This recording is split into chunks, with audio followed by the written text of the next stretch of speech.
Donc là, sur cette petite expérience, on va définir à quelle pression utile le renouvellement d'air se fait par l'obturateur. Voilà, c'est-à-dire que j'ai remarqué qu'il y a une plage de pression, une pression de refoulement, à partir de laquelle on a une aspiration d'air correcte, et au-delà d'un certain seuil, le bélier n'arrive plus à aspirer d'air. C'est-à-dire que l'éjection de l'eau prend le pas sur la vitesse de remontée des bulles d'air. Donc ici, clapet incliné à 45 vers le bas, les bulles d'air ont, on va dire, 8 cm à parcourir avant d'arriver jusqu'au clapet de refoulement. Donc voilà, petite démonstration, c'est parti.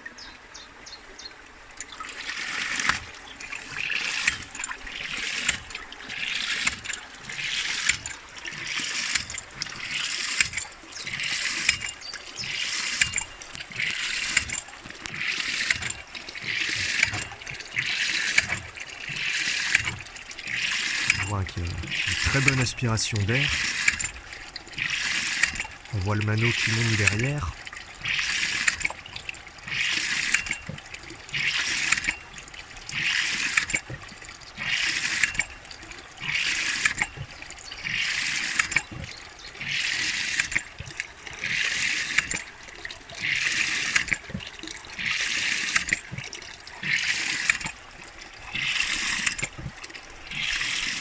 Donc là, 10 bars, 11 bars.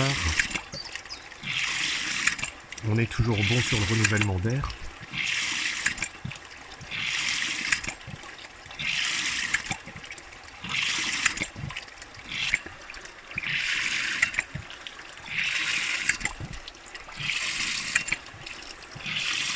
Donc là, notre bélier n'aspire plus d'air.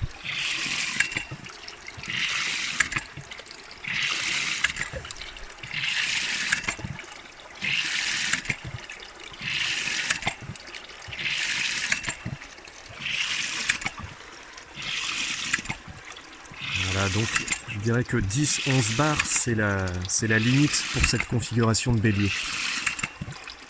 Donc au-delà, il faudra passer soit un système de bélier, on va dire, horizontal ou classique avec reniflard. Voilà, je trouvais important de donner ce petit retour d'expérience. C'est vrai que si vous avez un bélier à concevoir sur des grandes hauteurs, c'est quand même utile de le savoir.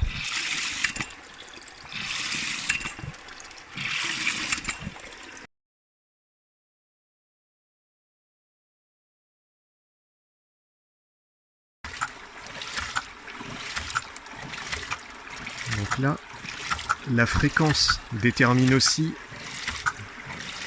le volume d'air admis dans la cloche. Donc là, sur des séquences rapides, voilà, j'ai plus d'air qu'il n'en faut. On va voir ce qui se passe. Est-ce que je peux augmenter encore la cadence? Voilà, on est sur des coups extrêmement rapides. Et regardez, ça en fonctionne plus comme une pompe à air, finalement.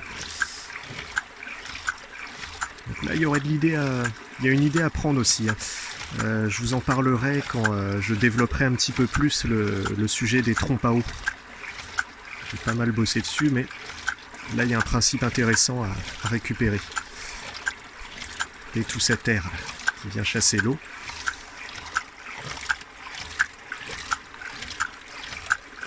Jusqu'à quelle vitesse on peut le faire aller, Coco?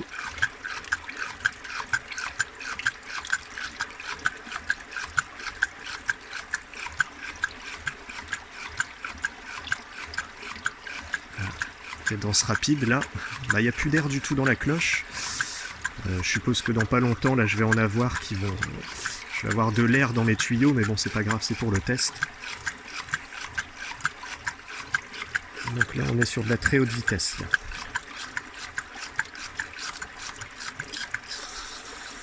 Voilà, là, c'était son point limite. Reprenons. Et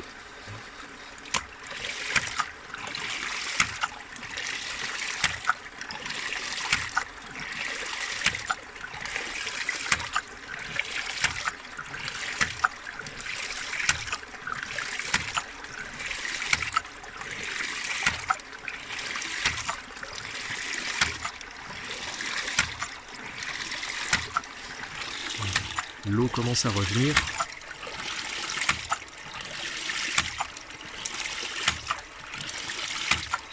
Et bon, il ne va pas tarder à se remettre en pression.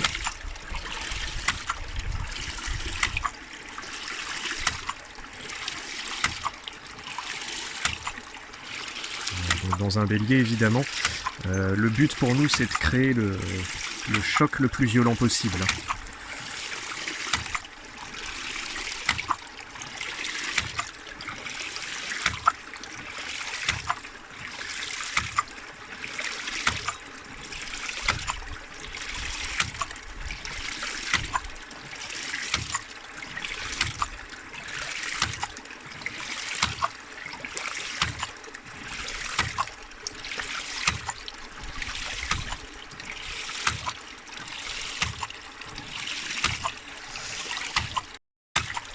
Donc là, comme vous pouvez le voir, avec une fréquence plus courte, on a beaucoup moins d'air à rentrer.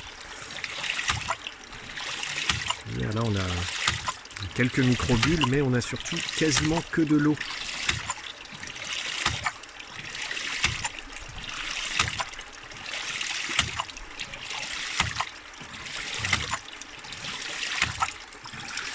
Je réaccélère la cadence.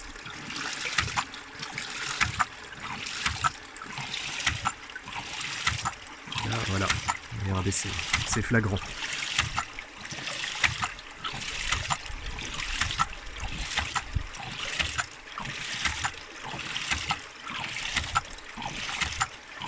Donc là, ouais, on est à 1 Hz 7000, 2 Hz.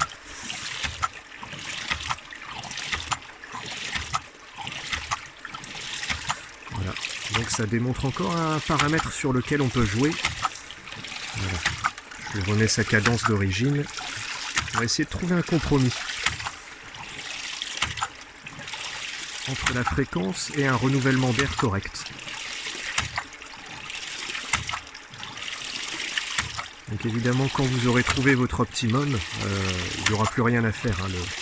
Le bélier sera calibré, il sera auto-amorçant, enfin, il n'y a pas de souci. Il sera très fonctionnel sur plusieurs années.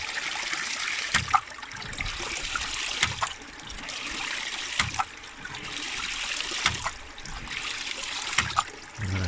Ça me semble pas mal.